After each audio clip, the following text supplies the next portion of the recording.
1년 365일 저처럼 살과의 전쟁뿐만 아니라 혈당도 신경 써야 하시는 분들 있으시죠?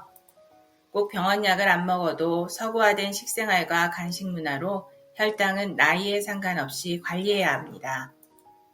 매일 먹는 밥에 이것 한 숟가락만 넣고 한다면 혈당 걱정도 줄고 다이어트에도 도움이 됩니다. 매일 먹는 밥인데 안 할 이유가 없죠? 자세히 알려드리겠습니다.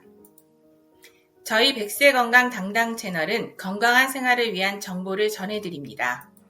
좋아요, 구독, 알림 설정, 공유까지 모두 무료입니다. 30대에도 당뇨 환자가 늘고 있다고 합니다. 이게 다 우리의 식생활 때문이겠죠? 그리고 당뇨가 아니어도 고지혈증이나 고지혈증을 앞두고 계신 분들은 더 많이 계십니다. 난 5kg만 빼면 돼 라고 말하지만 절대 안 빠지죠.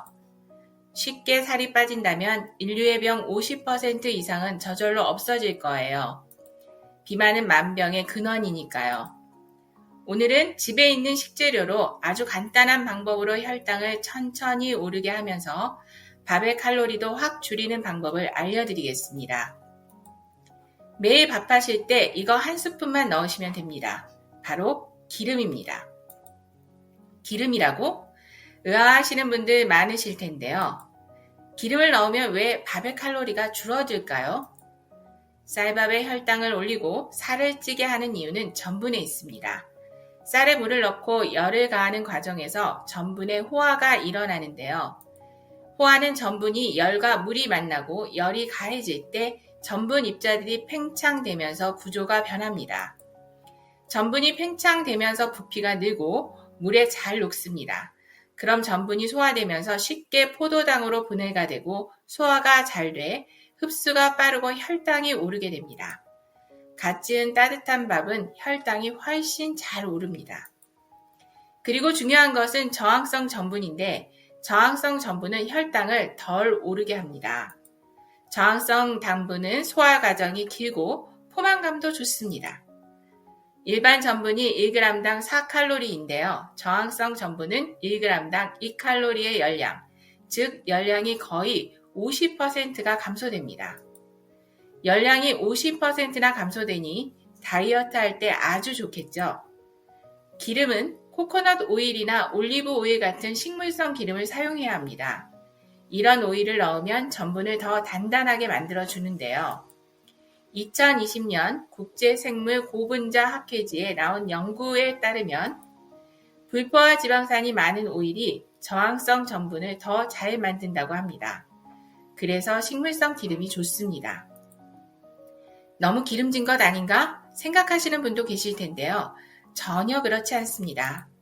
오히려 밥 색깔이 먹음직스럽고 반지르하니 좋습니다. 다만 코코넛 오일 경우 향에 있어서 예민하신 분들은 싫으실 수 있습니다. 하지만 올리브 오일은 괜찮으니 시도해 보시는 것이 좋겠습니다. 그리고 밥을 보관하실 때 어떻게 보관하시나요? 보통 냉동 보관하시는데요. 장기간 보관하실 경우가 아니면 냉장 보관하시는 것이 좋습니다. 냉동 보관을 하게 되면 전분 분자가 움직이지 못해 저항성 전분으로 변할 수가 없습니다. 그러니 냉장 보관하는 것이 좋겠습니다. 갓 지은 따뜻한 밥보다는 식혀서 24시간 뒤 먹으면 고혈당 지속 시간이 갓 지은 따뜻한 밥으로 먹을 때보다 줄어들었다고 합니다. 그러니 밥은 찬밥으로 먹는 것이 좋겠습니다. 두 번째, 현미밥을 할 때 술을 넣어서 해보세요. 술은 다양한 요리에 쓰이죠. 소주의 알코올 냄새는 잡내를 잡고 사라집니다. 특히 현미밥 지을 때 좋은데요. 현미의 폴레페놀 성분이 알코올을 만나 더 찰지고 부드럽게 만드니까 현미의 거친 식감도 줄일 수 있습니다. 그리고 술의 알코올 성분은 생리활성 물질의 소화 흡수를 늦춰 비만이나 당뇨를 예방하는 데 도움을 준다고 합니다. 술은 현미 작곡 한 컵에 소주잔으로 한 잔 정도가 적당합니다. 세 번째, 강황가루입니다.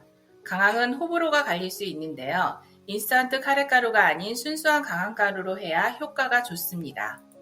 요사이 강황이 들어간 쌀도 있지만 뭔가 첨가할 때는 화학작용을 많이 하니 순수한 강황이 좋습니다. 강황은 아무래도 향을 싫어하는 분도 있고 알레르기가 있으신 분도 있으니 선택 활용하는 것이 좋겠습니다. 인도인의 알츠하이머 발병률은 미국의 알츠하이머 발병률의 4분의 1 정도에 미친다고 하는데 카레가 주식이기 때문이라고 합니다. 강황의 커큐민이 강력한 항산화 물질이고 세포의 산화를 방지, 염증도 막고 치매 예방에도 좋으니 매번 먹기 힘들면 별식으로 한 번씩 먹는 게 좋겠죠. 그리고 커큐민 섭취율을 높이기 위해 올리브유나 들기름 같은 식물성 오일을 넣고 같이 밥을 지으면 더욱 좋습니다. 네 번째, 녹차입니다. 녹차는 세계 10대 슈퍼푸드로 밥을 지을 때 녹차가루 1스푼이면 항산화 성분이 크게 증가한다고 합니다. 한국식품영양과학지 발표된 논문에 따르면 밥을 지을 때 쌀 200g 기준으로 녹차가루 3g을 넣고 밥을 하면 녹차의 폴리페놀 성분과 폴라보노이드 성분이 크게 증가했습니다. 특히 폴리페놀 성분은 우리 몸의 노화를 촉진하는 활성산소를 제거하고 항암 효과를 높입니다. 또한 콜레스테롤 흡수를 막아 수치를 낮춰 심혈관 예방에도 좋습니다. 지금까지 밥을 지을 때 넣으면 당뇨, 혈관, 건강에 도움이 되는 오일, 술, 강황, 녹차에 대해 말씀드렸습니다. 항상 말씀드리지만 약이 아닙니다. 건강이 문제될 때는 의사와 상담하시고요. 좋다고 한 가지만 계속 먹는 것은 부작용이 꼭 따릅니다. 골고루 번갈아 먹는 것이 좋습니다. 저희 건강 백백 당당 채널은 건강한 생활에 대한 정보를 전해드립니다. 좋아요, 구독, 알림 설정, 공유까지 모두 무료입니다. 건강하세요.